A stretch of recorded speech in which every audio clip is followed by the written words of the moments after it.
किस नाम जाप से होगी काल से रक्षा। आइए जानते हैं इस वीडियो में। जोगजीत से कहा कि मुझे आदेश सुना, क्या हुक्म लेकर आया तू भगवान का, परमात्मा का। परमेश्वर ने अपने पुत्र जोगजीत के रूप में खड़े हुए ने कहा कि सुन ले आदेश परमपिता का।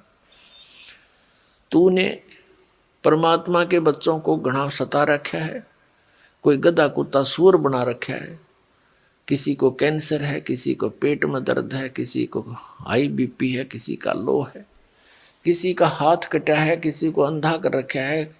ये कोई जीवन बना दिया। निकम्मे तेरे साथ आ भी गए थे, साथ जुल्म किया करते हैं ए धूर्त व्यक्ति। और सुन ले पिताजी का आदेश, परम पिता का आदेश सुन ले। मैं नीचे के लोकों में जाऊंगा और तेरी पोल पाड़ का आऊंगा कि यू भगवान नहीं है, यू काल है। तुम ऐसे गलती से इसके साथ फंस गए हो। तुम्हारा निज स्थान सतलोक है, वहां पर इस विधि से सतनाम से और सार नाम से वापस जाया जाएगा। इस नाम का जाप करने से काल तुम्हारे निकट नहीं आवेगा। मैं सारा ऐसा परमात्मा का वो मंत्र लेकर आया हूँ, उस गुप्त नाम को जाकर दूंगा सबको। तेरे सारे जो ना जाल का नाश कर देंगे। अब उसने काल ने सोचा भी ये तो बहुत बात बिगड़ी। कहने लगा जोगजीत, नीचे तो जब जागा ना मैं तुझे जाने दूंगा, तुझे भी मार देता हूं। एकदम झपट्टा मारा परमात्मा को मारने के लिए, अपना बड़ा भाई समझकर। तद आदरणीय धर्मदास साहिब जी को भी परमात्मा मिले थे, जैसे गरीबदास साहिब जी को मिले थे। धर्मदास साहिब जी को परमात्मा ने बताया था कि धर्मदास, जब मैंने ऐसा कहा तो इस काल भगवान ने, इस ज्योति निरंजन ने, 21 ब्रह्मांड के स्वामी ने मेरे को मारने के लिए उग्र रूप बना के मेरे ऊपर झपट्टा मारना चाहा।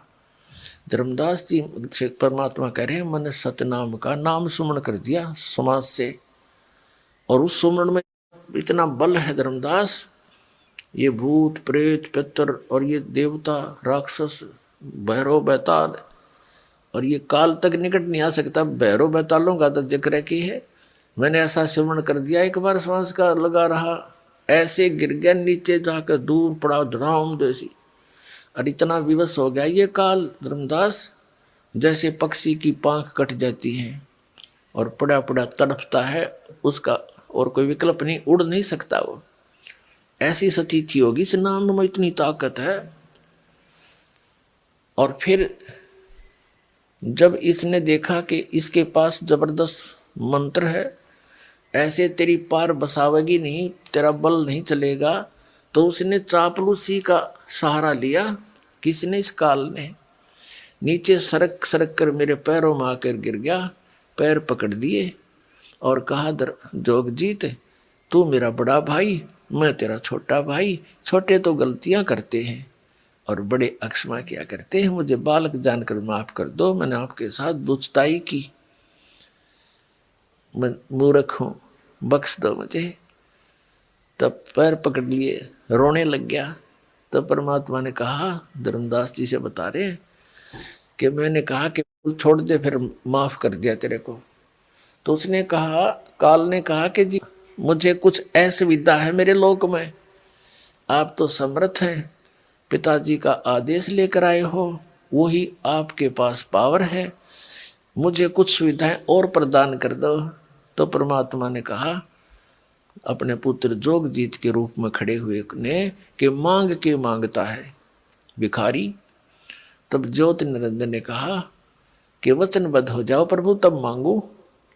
परमात्मा ने जोगजीत रूप में खड़े कहा कि ठीक है मांग, मैं वचनबद्ध हो गया, मांग ले। छोड़ दिए पैर, हो गया खड़ा। इतना ब्यों था यहाँ तो बस काम कहते हैं, काम सरा, और बस एकदम खड़ा हो गया। कहने लगा, अजी 3 युगों में जीव कम ले जाना, और चौथा युग जब कलयुग आवे, तब तब शरण जीव बहु जावे। ऐसा वचन हर मोय दीजे, तब तुम गमन संसार ही कीजे। ऐसा वचन है भगवान मुझे दे दो, तब आप नीचे संसार में जाना। तब परमात्मा ने कहा ठीक है भाई।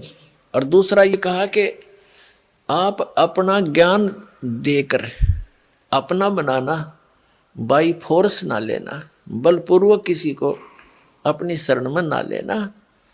परमात्मा ने कहा ठीक है, ये तो मालिक को पता ही था कि मेरे ज्ञान को जो स्वीकार करेगा वही तो मेरे साथ लगेगा, और जो मेरे ज्ञान पर आधार नहीं रखेगा तो वो मेरा हो ही नहीं सकता। एक दो सुविधा मिल भी जाएंगी तो फिर छोड़ कर भागेगा। परमात्मा ने कहा ठीक है। कबीर परमेश्वर जी ने, सतपुरुष ने कहा जोगजीत रूप में खड़े ने कि ठीक है, जो तूने मांगा मैंने बख्श दिया।